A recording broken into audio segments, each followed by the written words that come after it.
My grandparents came from the island of Mytilene.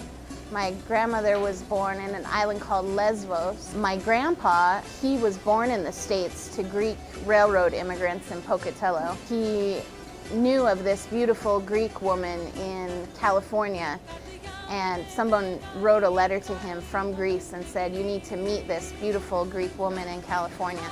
So he got on a bus and he went to meet her in California, and they hit it off, and he came back to California a couple weeks later with a ring for her and proposed to her, and then brought her back to Pocatello. They ended up having 4 kids, one of which was my mom, Sophia, their first kid, who we named the restaurant after, Sophia's Greek Bistro. When I was a little girl, my dad opened a restaurant. He moved from Greece when he was 17. He worked at a factory for a couple years and saved all his money, and then was able to open a restaurant with his brother in Pocatello.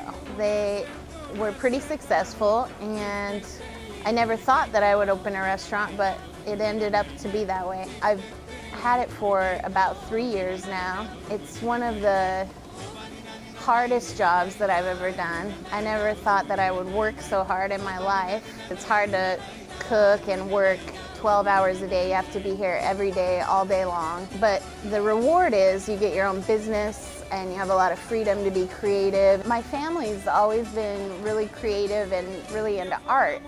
And my great-grandfather was a sculptor in Greece. He sculpted marble steps and statues and all kinds of things. His grandson, John, is my uncle, and my uncle taught me how to paint. He influenced me from a very young age to just go crazy, buy a canvas and start painting.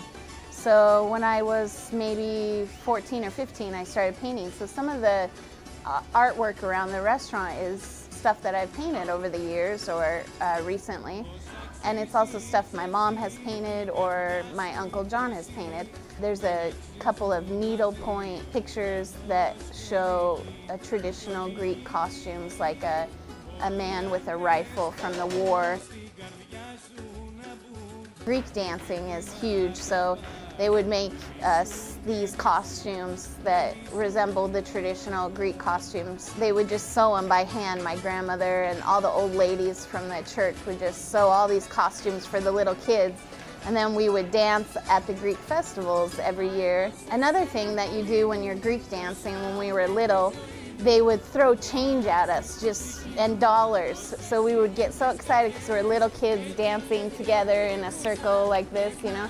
And they'd throw change, and then they'd throw big plates, and they would shatter, and it was just very exciting to be in that kind of environment. So now at the restaurant here, as an adult, we try to incorporate that dancing and the plate breaking and the change throwing and the music, because it really brings an authentic nature to the business. The culture is so diverse and so full of love and art and passion, and that sort of matched up with me as I grew older.